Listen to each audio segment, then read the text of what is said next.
क्योंकि यदि संतों के बस में होता तो हमसे पहले बहुत सारे महापुरुष इस धरा पर आए।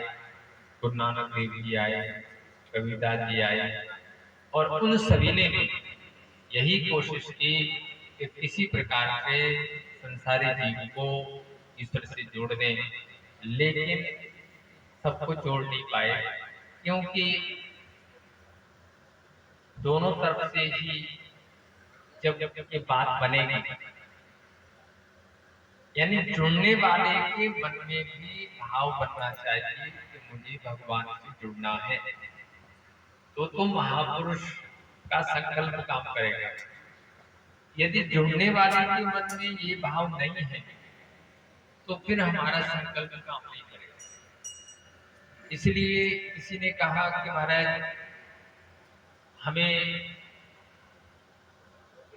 इस बात का कैसे पता चले कि संतों की हमारे ऊपर कृपा है, गुरु की कृपा है, या ईश्वर की हमारे ऊपर कृपा हो रही है, इसका पता कैसे चले। तो देखो, जहां तक है पता चलने का, तो सीधा साधा यही उदाहरण है कि उनकी कृपा है तभी आज आप यहाँ पर बैठे हुए हो, नहीं आप अपनी दुकान पर बैठे हुए या कहीं कोई क्लब में बैठे हुए थे। ये उनकी कृपा है, आप इस चीज को उनकी कृपा मान लो, क्योंकि बिना उनकी कृपा के इस पथ पर आप आ ही नहीं सकते, इसलिए उनकी कृपा है। फिर प्रश्न होता है कि महापुरुषों की कृपा, संतों की कृपा क्या पक्षपात पूर्वक होती है कि इस पर ज्यादा कर दी, इस पर कम कर दी, एक को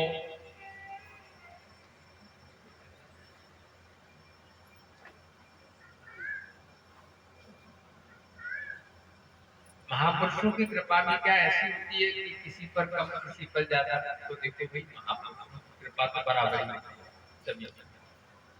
अब जो फर्क पड़ता है वो आपकी तरफ से पड़ेगा, हमारी तरफ से तो कोई फर्क नहीं पड़ेगा। क्या हो गया, आग लग गई?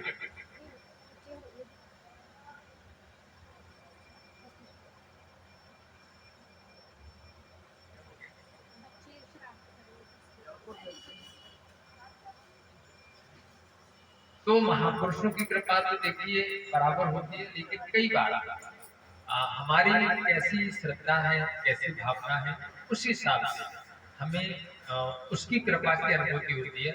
और यही प्रश्न महर्षि रमण से, बहुत अच्छे महापुरुष हुए अपने भारत में इसी समय, महर्षि रमण से भी किसी साधक ने ये प्रश्न किया था कि महाराज संतों की कृपा में पक्षपात होता है क्या?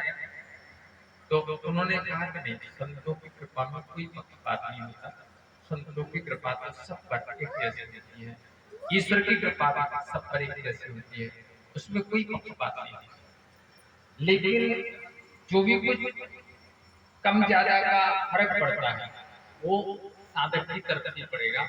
और उन्होंने बड़ा सुंदर दृष्टांत दिया कि आपने देखा होगा एक पत्थर का कोयला होता है, पत्थर का कोयला तो पहले हम लोग अंगीठी में लगाते थे, पत्थर का कोयला, और एक लकड़ी का कोयला भी होता है। तो मान लो हमने यहाँ पर 3 ढेरी लगा ली, एक पत्थर के कोयले की, एक लकड़ी की कोयले की, एक बारूद, 3 ढेरियां यहाँ पर हमने लगा ली। अब आप तीनों में एक साथ आग लगाओ, ध्यान दें, अग्नि को तीनों में एक ही समय में स्पर्श कराओ, तो जो पत्थर का कोयला है उसको आग पकड़ने में काफी समय लगेगा,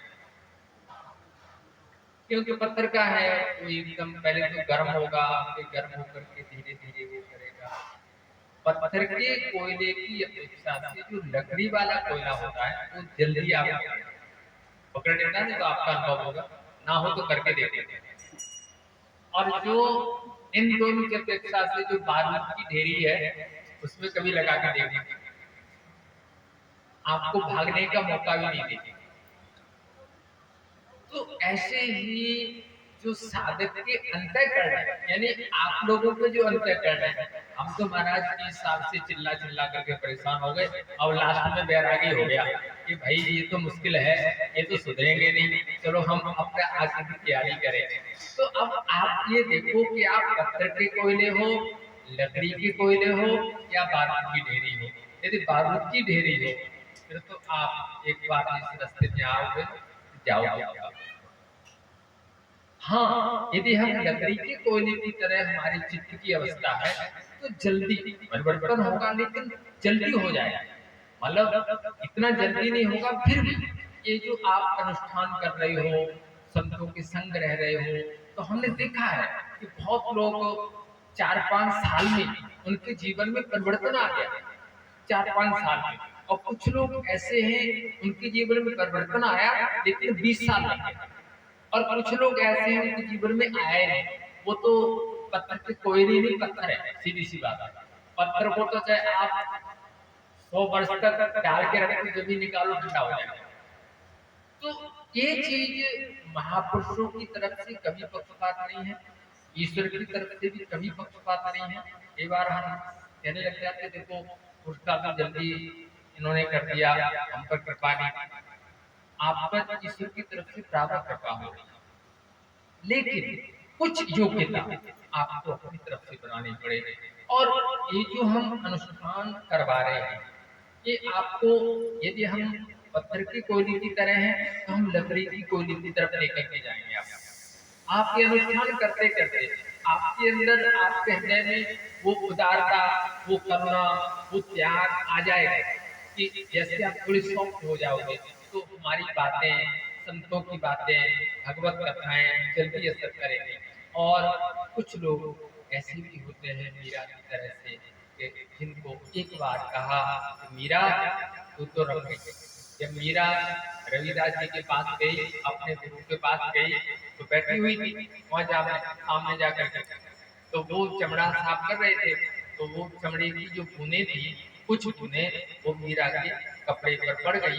तो बस उनके मुख से इतना ही निकला, मीरा तू तो रंग गई।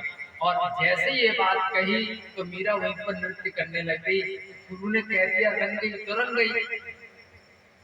अब जो है उन्होंने कहा, और उस पर वो रोल चढ़ गया। इसलिए कई बार जब हमारी पूरी योग्यता होती है, तो फिर तो महाराज थोड़े से इशारे ही काफी होते हैं उनके लिए। इसलिए अपनी योग्यता बढ़ाओ। ईश्वर की कृपा तो आपके ऊपर भरपूर है। ईश्वर की कृपा के बिना आप यहाँ आ नहीं सकते।